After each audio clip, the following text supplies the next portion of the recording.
je pense à quelque chose. Je pense à Abednego, Shadrach et Meshach. Ceux qui sont allés jeter Abednego, Shadrach et Meshach dans la fournaise de feu ardent ont été emportés par cette fournaise elle-même. Alors, ne commence pas ce que tu ne peux pas terminer. Car ceux qui attaquent ce qui est de Dieu souffrent plus que ceux qui travaillent pour Dieu. Alors ne courez jamais le risque de combattre ce que Dieu a tiré de la douleur. Car Dieu n'aura pas d'autre choix que de vous humilier. Même si tu meurs, la terre te vomira. Car bien aimé, dans la vie, il y a des gens qui sont avalables. Tu es libre de les attaquer, mais fais très attention de leur alliance avec Dieu.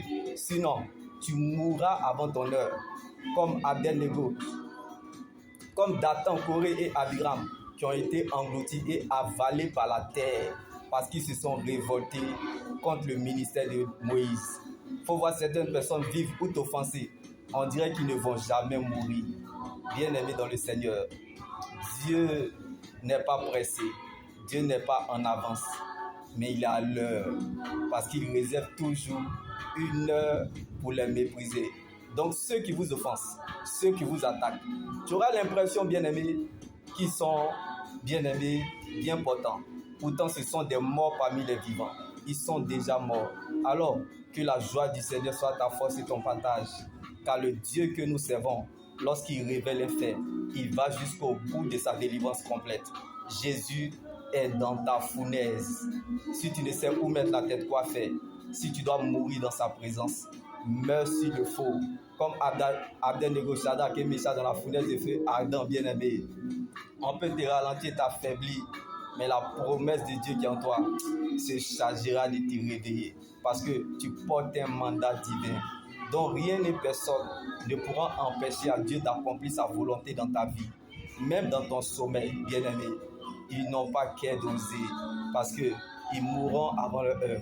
Il n'y a aucune personne dans la Bible, qui a combattu ce qui est de Dieu et qui n'est pas mort avant son temps. Judas a trahi Jésus, il est mort avant Jésus. Pharaon a fini mort prématuré dans la mer Rouge parce qu'il a voulu à tout prix combattre le peuple d'Israël. David a été sauvagement combattu par Saül, par jalousie. Saül est mort avant David. Bien-aimé, laisse-les regarder la fin du film.